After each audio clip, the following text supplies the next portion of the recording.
नमस्कार दोस्तों, मैं हूं सतवीर सिंह और आज हम बात करने वाले हैं उस सवाल पर जो इस समय हर टैक्स पेयर के दिमाग में चल रहा है। पहला, मेरी आईटीआर अभी तक प्रोसेस क्यों नहीं हुई, और दूसरा, रिफ़ंड क्यों नहीं आया जबकि बाकी वालों का आ चुका है।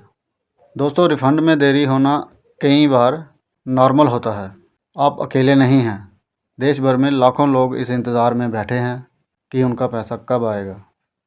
तो इस वीडियो में मैं आपको बहुत ही सरल भाषा में 3 बड़े कारण बताऊंगा जिनकी वजह से आपकी रिटर्न अटक सकती है। और दोस्तों, सारे पॉइंट्स ध्यान से सुनिएगा। 3-4 मिनट की वीडियो है। हो सकता है इनमें से कोई एक पॉइंट आपको आपका रिटर्न दिलवाने में हेल्प कर सके या एज इन फ्यूचर भी आपकी हेल्प कर सकता है। दोस्तों, वीडियो अच्छी लगे तो लाइक करें और चैनल को सब्सक्राइब ज़रूर कर लें। तो चलिए शुरू करते हैं। सबसे पहला बड़ा कारण है बैंक अकाउंट से जुड़ी समस्या। सबसे कॉमन कारण यही होता है। बहुत से लोगों का नाम बैंक में और पैन कार्ड पर अलग अलग होता है, मतलब कुछ थोड़ा सा डिफरेंस होता है, या फिर आईएफएससी या अकाउंट नंबर गलत भर दिया जाता है। ऐसे में क्या होता है, जैसे ही सिस्टम रिफ़ंड भेजने जाता है वो मैच ना होने पर आपका रिफ़ंड होल्ड कर देता है। आपको क्या करना है, इनकम टैक्स पोर्टल में जाकर अपना बैंक अकाउंट रीवैलिडेट करें, अपना नाम पैन कार्ड से मैच करवाएं। अगर कोई एरर आ रहा है तो ग्रीवेंस डाल दें, वहाँ से जल्दी रिजॉल्व हो जाता है। दूसरा कारण है आईटीआर का डेटा और रिपोर्ट्स में मिसमैच। ये रीज़न सबसे टाइम कंज्यूमिंग वाला होता है।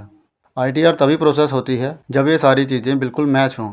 सबसे पहले है 26 AS में TDS, दूसरा AIS और TIS में दिखाई गई इनकम, तीसरा है आईटीआर में भरी गई इनकम, और चौथा है चालान नंबर और टैक्स पेमेंट। अगर इनमें ज़रा सा भी फ़र्क हुआ तो सिस्टम आपकी रिटर्न को रोक देता है और क्रॉस चेक शुरू कर देता है। एग्जांपल के लिए, TDS किसी और पैन पर भी दिख रहा है, दूसरा बैंक में इंटरेस्ट दिख रहा है पर आपने आईटीआर में नहीं भरा, तीसरा AIS में कोई इनकम दर्ज है लेकिन आपने उसको इग्नोर कर दिया।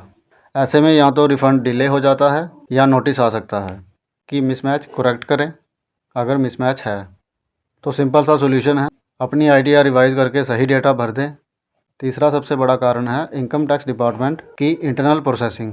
दोस्तों, क्या आपको पता है हर साल 8 करोड़ से ज़्यादा आईटीआर फाइल होती हैं और हर एक रिटर्न कई अलग अलग मॉड्यूल से क्रॉस वेरीफाई होकर गुजरती हैं, जैसे CPC, TDS processing, bank validation, outstanding demand, risk analysis system, insight portal, IBA, income tax business applications. ये सभी सिस्टम आपस से जुड़े होते हैं। अगर किसी एक मॉड्यूल से छोटी सी भी डाउट वाली एंट्री है तो सिस्टम आपकी रिटर्न को मैन्युअली रिव्यू में डाल देता है। और ये कब कब रिटर्न सिक्योरिटी में जा सकता है, मैं आपको बता देता हूँ। पहला है हाई रिफंड क्लेम, दूसरा अनयूजुअल डिडक्शन, और तीसरा AIS से मिसमैच, और चौथा पुराने साल की डिमांड।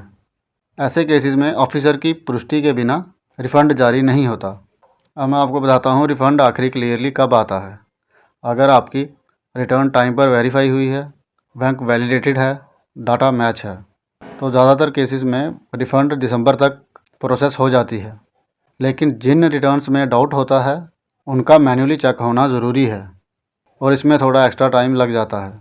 और आपको क्या करना चाहिए, अगर रिफ़ंड नहीं मिल रहा, पोर्टल पर बैंक रीवैलिडेट करें, आउटस्टैंडिंग डिमांड चेक करें, AIS TIS में मिसमैच हो तो रेक्टिफाई या रिवाइज़ करें, ग्रीवेंस रेज़ कर सकते हैं, ज़रूरत पड़े तो ईमेल भी कर सकते हैं। तो दोस्तों, रिफ़ंड डिले के मुख्य 3 कारण यही हैं: bank account error, data mismatch, department की इंटरनल प्रोसेसिंग।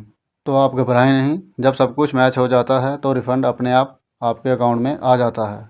और अगर आपको इस चीज़ में कोई परेशानी आ रही है या आपने कुछ पूछना हो तो आप मुझे कमेंट करें, मैं ज़रूर उसका जवाब आपको दूंगा। और अगर ये जानकारी अच्छी लगी हो तो लाइक करें और शेयर ज़रूर करें अपने दोस्तों और रिश्तेदारों के साथ, ताकि उनको भी ये सब की जानकारी हो। और कमेंट करके ये ज़रूर बताएं कि पिछले साल आपकी आईटीआर कितने दिन में प्रोसेस हो गई थी और इस बार क्या क्या इशू आ रहे हैं। हो सकता है मैं आपकी कोई हेल्प कर सकूं।